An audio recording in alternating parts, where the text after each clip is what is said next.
Lalisa.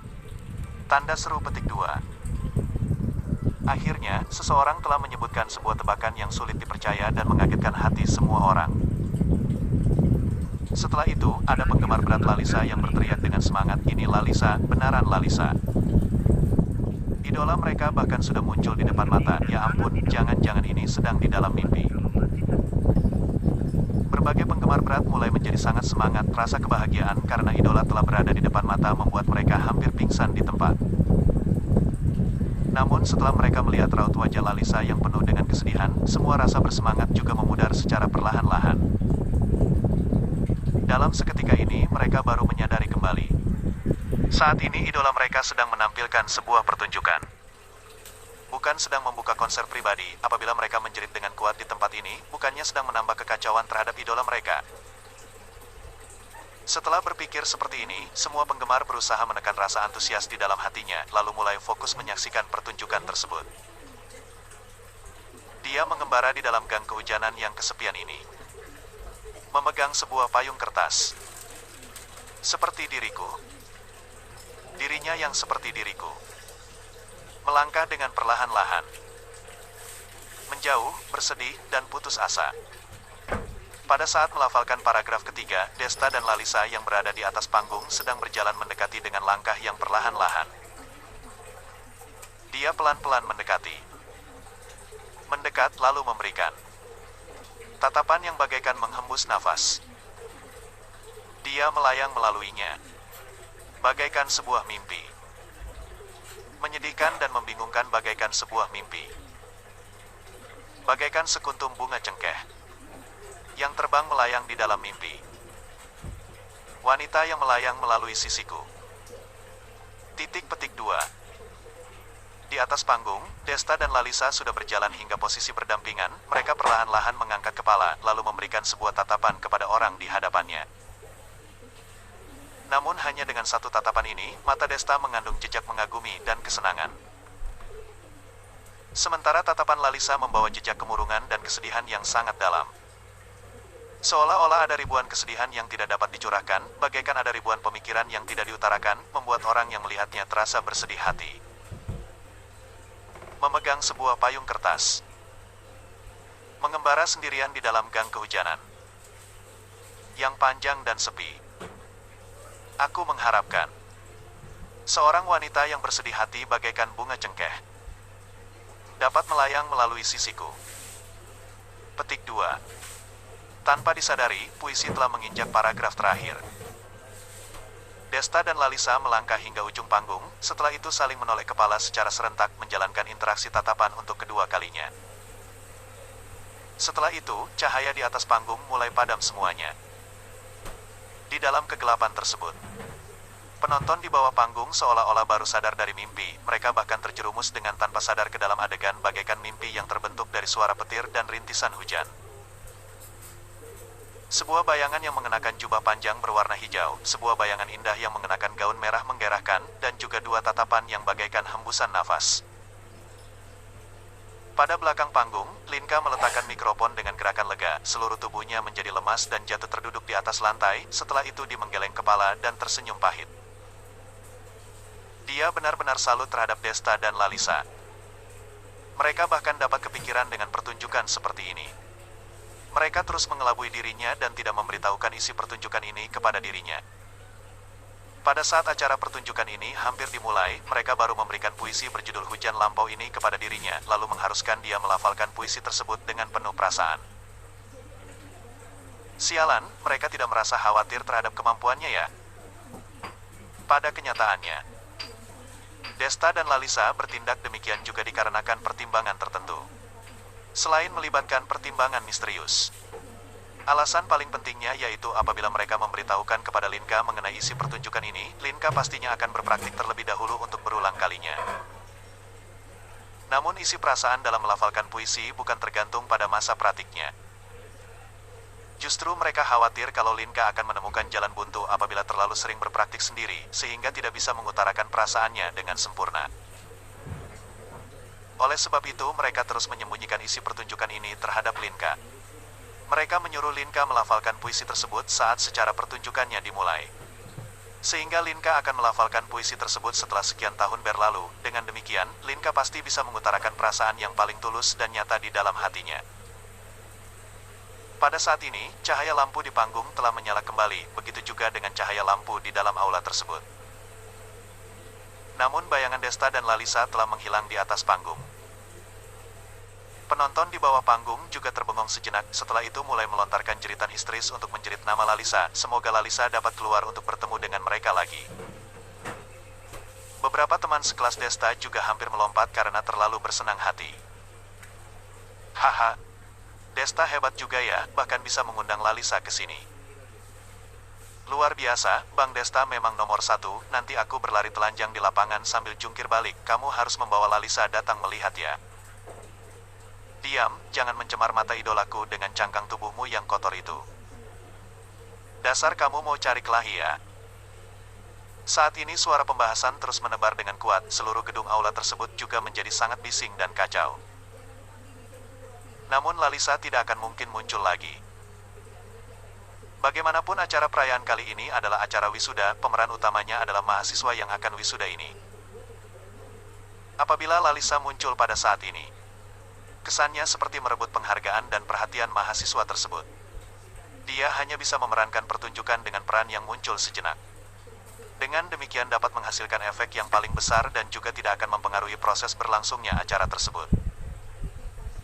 Sementara pada bagian tim juri, sekumpulan juri yang dipimpin oleh Sakuya juga terbengong kaku. Mereka sama sekali tidak kepikiran bahwa hanya dengan acara perayaan wisuda ini, berbagai mahasiswa tersebut bahkan dapat mengundang Lalisa yang sebagai artis tingkat internasional ini untuk ikut menghadiri. Sebenarnya berkat siapa? Bukannya sangat menyeramkan ya? Namun hal yang lebih menyeramkan lagi sudah terjadi. Pada saat mereka masih terbengong kaku, asisten telah mengumpulkan semua kertas penilaian yang telah diisi oleh mereka, lalu memberikannya kepada pembawa acara untuk memperhitungkan total penilaiannya. Saat ini pembawa acara sedang berjalan ke atas panggung dengan reaksi yang aneh.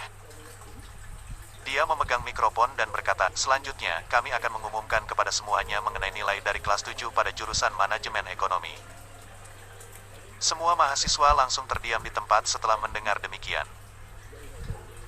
Mereka sangat penasaran sekali.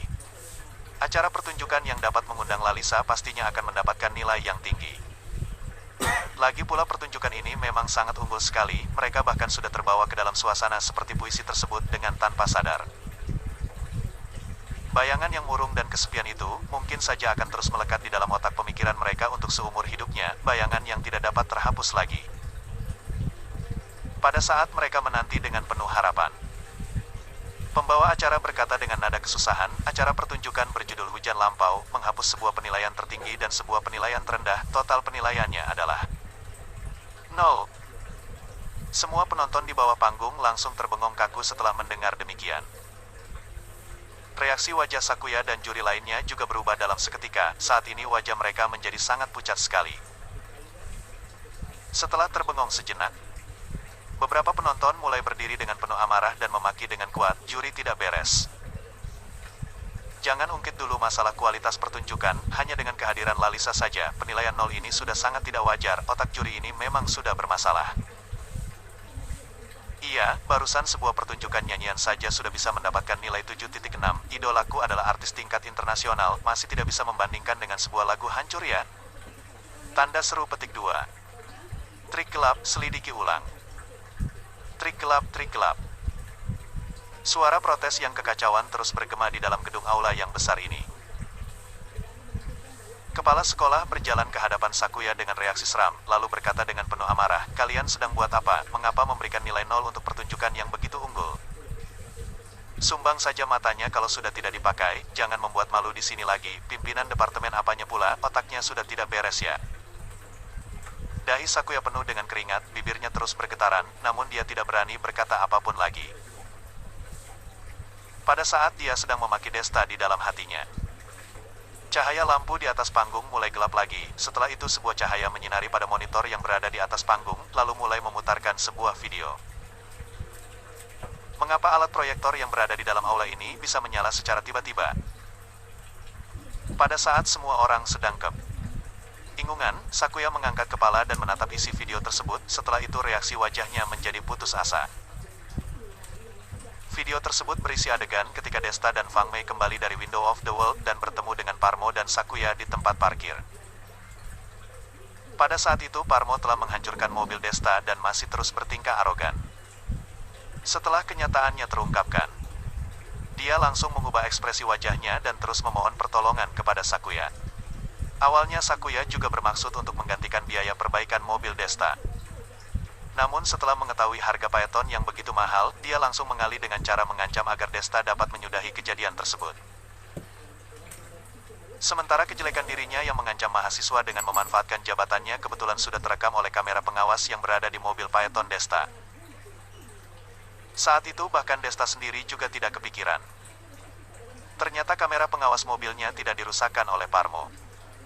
Akhirnya malah orang bengkel yang menemukan rekaman video tersebut, oleh sebab itu Desta tentu saja harus memanfaatkannya dengan sebaik mungkin.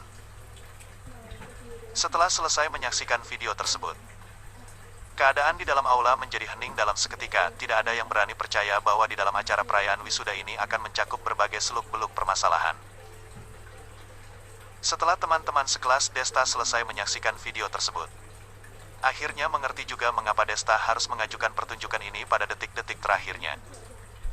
Pastinya karena khawatir kalau pengajuan mereka akan ditolak oleh Sakuya dan terus dipersulit olehnya.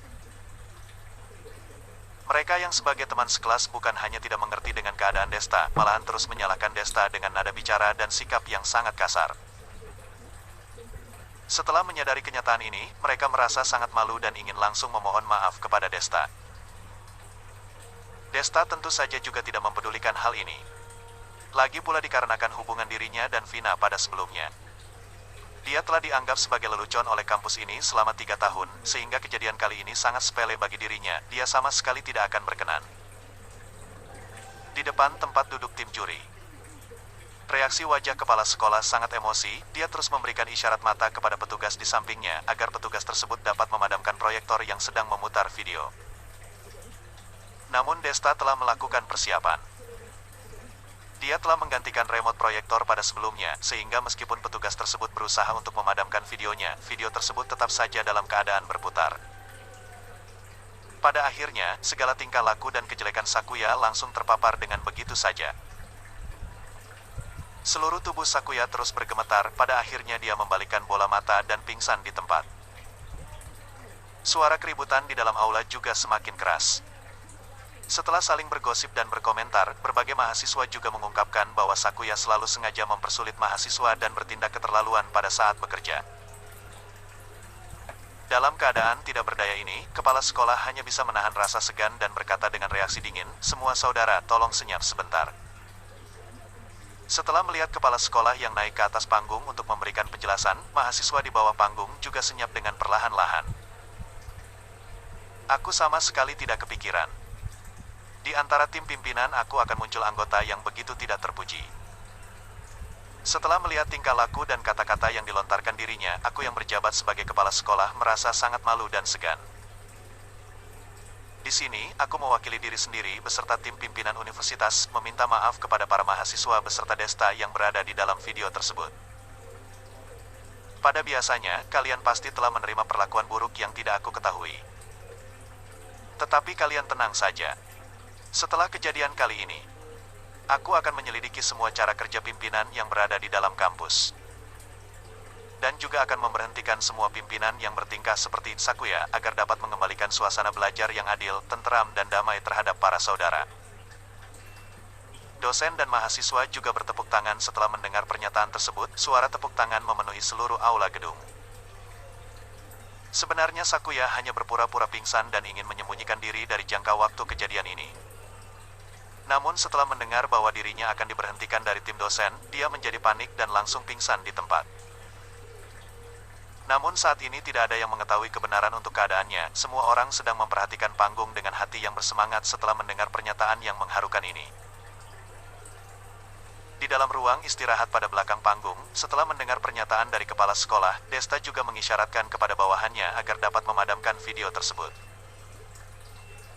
Dengan sikap dan jaminan kepala sekolah pada barusan, dia percaya bahwa Sakuya akan mendapatkan sanksi yang sesuai, oleh sebab itu tujuan dirinya juga telah tercapai. Pada saat yang sama, kepala sekolah juga memilih beberapa dosen dan mahasiswa yang dapat dipercaya untuk menjadi juri mendadak, lalu memberikan penilaian ulang terhadap acara pertunjukan Desta. Setelah menghapus penilaian tertinggi dan terendah, pertunjukan tersebut bahkan mendapat nilai setinggi 9,8, keadaan di dalam aula juga terpenuhi dengan suara kaget. Namun para penonton sama sekali tidak berkomentar terhadap nilai tersebut. Sebenarnya setelah melihat kehadiran Lalisa, dalam hati berbagai penonton telah memberikan nilai 10 untuk pertunjukan tersebut, namun mengapa akan mengurangi nilai 0,2 ini? Tentu saja dikarenakan rasa cemburu. Sebenarnya siapakah orang yang bernama Desta ini? Mengapa dia bisa berinteraksi dekat dengan Lalisa? Para penonton merasa tidak terima.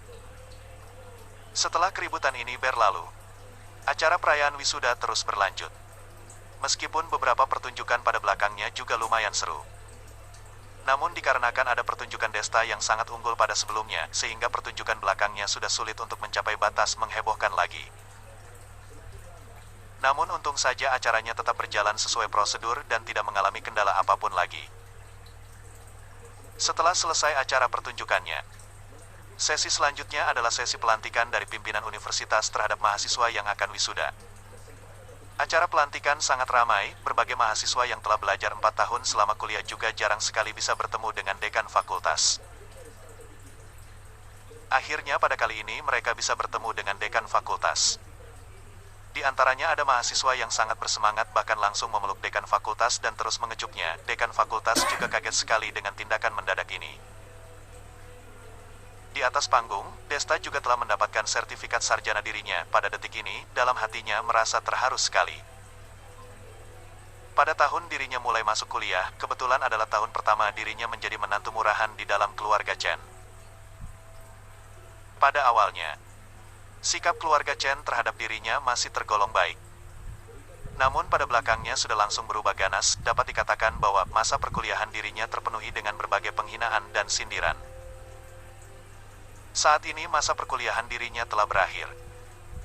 Dia juga telah memutuskan hubungannya dengan keluarga Chen. Saat ini dia telah menjadi tuan muda gedung Sky yang sangat dihormati dan dikagumi oleh semua orang. Saatnya memulai hidup yang baru. Desta menatap ijazah dan sertifikat sarjana yang berada di dalam tangannya, sudut bibirnya menarik sebuah senyuman lega. Pada jam 11.30 di malam hari, acara perayaan wisuda berakhir secara resmi. Masa perkuliahan Desta juga berakhir dengan sempurna. Setelah bubar dari acara, Desta dan beberapa sahabat satu asramanya makan bebeki di pedagang kaki lima. Mereka terus meminum bir dan menceritakan kejadian selama perkuliahan 4 tahun ini. Makhluk seperti manusia paling takut apabila mulai merindukan masa lalu. Berbagai hal akan sangat wajar apabila kepikiran pada waktu biasanya. Namun apabila saling mengungkit lagi, meskipun beberapa orang ini adalah pria yang gagah pada biasanya, namun juga akan merasa sedih apabila mengungkit masa lalu seperti ini. Meskipun Desta dan Rosimin mereka adalah orang asli di kota Yunhai. Namun mereka berbeda dengan Desta. Mereka tidak memiliki usaha keluarga yang perlu diwarisi, pada dasarnya mereka sudah harus mencari pekerjaan setelah selesai wisuda, sehingga juga akan memulai sebuah kehidupan yang terbaru. Hubungan mereka dengan pacar masing-masing juga sangat stabil. Apabila tidak ada kendala, mereka tentu saja bermaksud untuk langsung menikah. Dengan demikian juga harus memikul beban yang lebih banyak lagi, tidak boleh bertingkah santai dan kekanakan seperti masa perkuliahan lagi.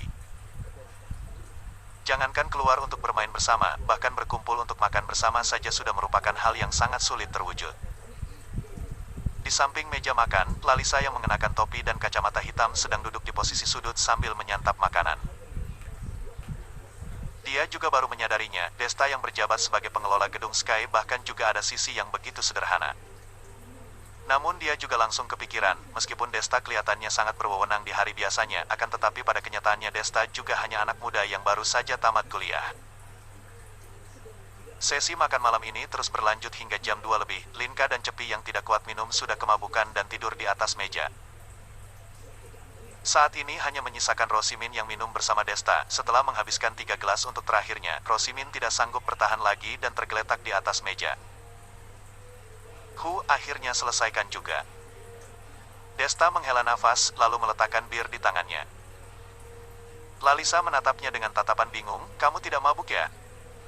"Aku tidak bisa mabuk." Desta menggelengkan kepala, namun kata-kata yang dilontarkannya membuat Lalisa semakin bingung.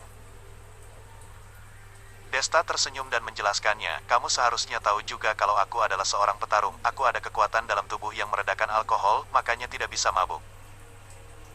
Lalisa semakin kebingungan setelah mendengar penjelasan ini.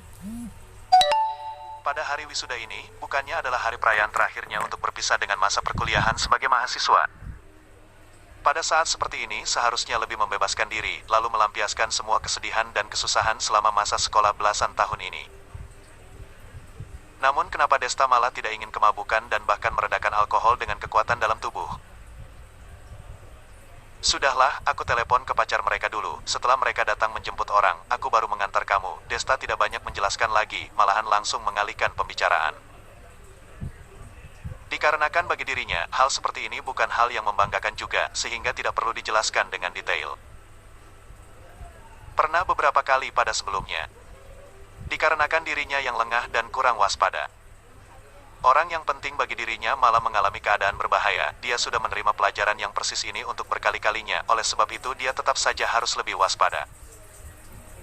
Seandainya dia tidak meredakan alkohol di dalam tubuhnya, malam ini dia juga akan kemabukan, oleh sebab itu dia sangat khawatir juga apabila ada yang mengambil kesempatan ini untuk melukai orang di sisinya.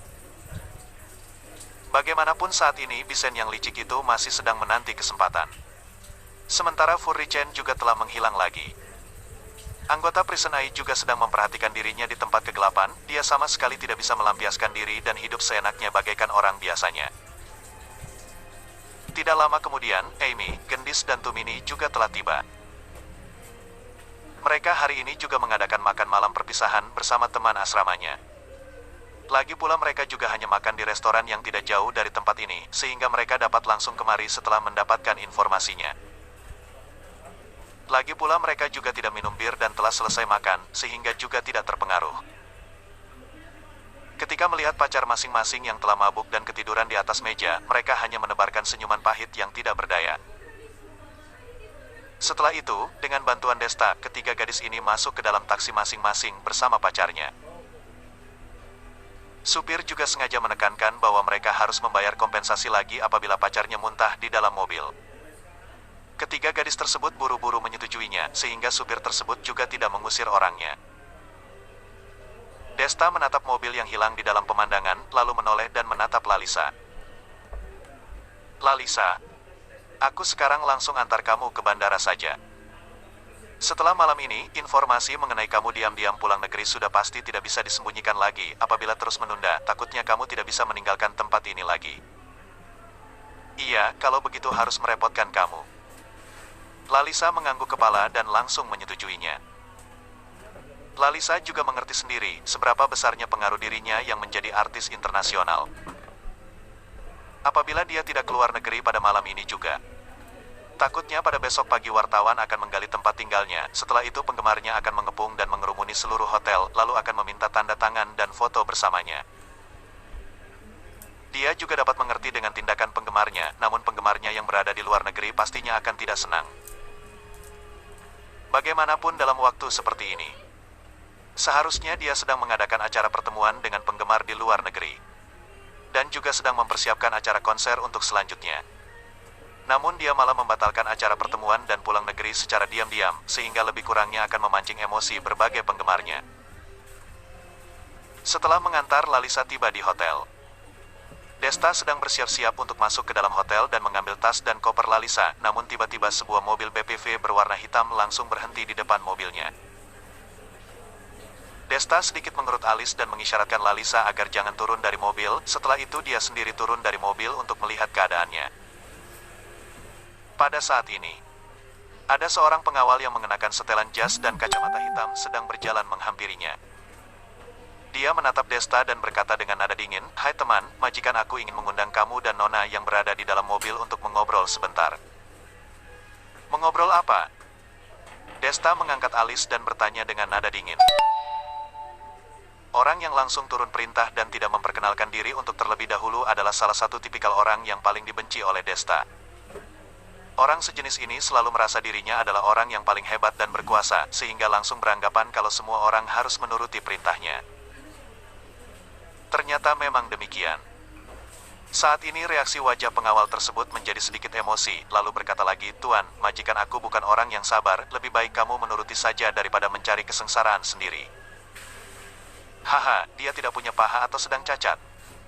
Tidak bisa turun sendiri ya? Mau bertemu dengan orang lain bukannya harus memperlihatkan diri dan mengundang secara langsung ya? Memohon kepada orang harus berkunjung secara langsung. Meskipun aku bukan orang yang hebat sekali, tetapi dia juga bukan raja yang berkuasa. Turun dari mobil dan memperlihatkan diri adalah etika dasar. Dia merasa dirinya adalah wanita perawan yang pemalu ya. Tinggal saja di rumah kalau memang tidak bisa bertemu dengan orang, suruh orang melayani rutinitas hidupnya di dalam rumahnya saja, buat apa keluar dan berlagak angkuh di sini.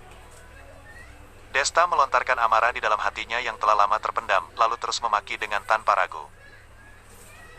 Sebenarnya dia telah kebanyakan minum bir pada malam ini. Meskipun dia telah meredakan sebagian alkoholnya dengan kekuatan dalam tubuh, namun tetap saja tidak bisa meredakan semuanya, sehingga emosionalnya akan lebih meledak dibanding biasanya.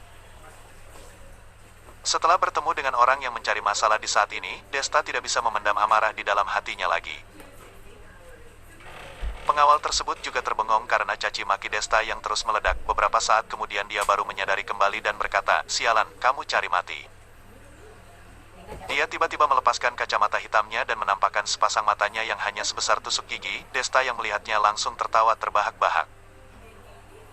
Namun ketika Desta masih belum sempat mengejeknya, pengawal tersebut langsung mengentak kakinya dan merentangkan kedua tangannya. Seluruh tubuhnya terbang melayang ke arah Desta bagaikan seekor elang yang akan memangsa. Cari mati. Tatapan mata Desta menjadi dingin, dia melangkah kakinya dan meninju ke pengawal tersebut. Setelah itu terdengar suara pukulan yang sangat kuat. Ketika tubuh pengawal masih melayang di pertengahan udara, Desta telah meninju kuat pada tubuhnya. Pengawal tersebut sangat kesakitan dan akhirnya jatuh tergeletak di lantai. Setelah melihat adegan ini, mata Lalisa yang sedang duduk di kursi samping pengemudi juga berbinar-binar. Kedua matanya yang indah terus melekat pada wajah Desta, sepertinya sudah tidak bisa mengalihkan tatapan matanya lagi. Pengawal yang bermata sipit telah diselesaikan, namun mobil BPV tersebut masih tidak ada kabar apapun lagi.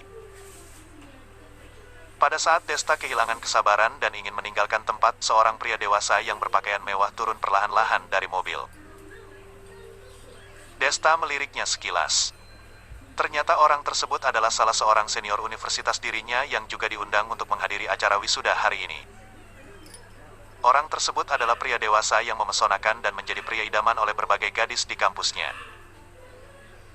Kenapa dia pula?